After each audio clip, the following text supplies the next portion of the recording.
বেশি ভাত বকিস না, তোকে সবার থেকে বেশি ধৈর্য ক্ষমতা আমার, বুঝলি? মুখে কইলেই হয়ে গেল, তা নয় তো কি? চুপ কর, সবকিছু শুধু মুখে কইলেই হয় না, প্রমাণও দিতে হয়, ঠিক আছে? ওকে, তাহলে একটা গেম হয়ে যাক, দেখা যাক আমাদের সবার মধ্যে কার সব থেকে বেশি ধৈর্য ক্ষমতা। কিন্তু গেমটা কি? কাতুকুতু। মানেটা হলো একজন মেম্বার মুখে জল রাখবো আর বাকি মেম্বাররা ওরা কাতুকুতু দিব, এটাই গেম। কিন্তু সবার ফার্স্টে কে খেলবো? কে আবার? আমি।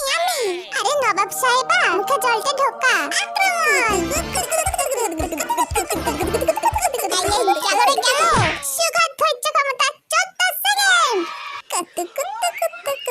জানিস তো জিনু, তোর দিয়ে আমি অনেক হ্যান্ডসাম। চুপ কর, নিজেরা কি মনে করিস? এই এখানে খেলা চলতেছে নাকি অন্য কিছু? আর জিনু, তোর ডিসকোয়ালিফাইড করা হইতাছে। সে করো গিয়া, তাই বলে ও এরকম ভুলভাল কথা কইবো? হায় মেদলুট খায়া, আক্রমণ। ওলে বাবালে, আমার ঠোঙা থাকো। দেখের পাখান ধরতে পোলা মুখ বাইরে ভাই, এবার ওটা চার মুখ খোলার বদলে তোর জামা কাপড় খুলে ফেলতেছিস তোরা। ওকে, তুই ধৈর্য ক্ষমতা 65 সেকেন্ড।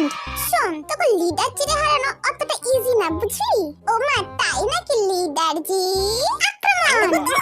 ওয়াও, আরে মে ধৈর্য ক্ষমতা 1 সেকেন্ড। ভাই রে ভাই, আস্তে। জিমে ধৈর্য ক্ষমতা 4 সেকেন্ড। দুম ভাবি, তুই ডিসকোয়ালিফাইড। থাঙ্কু।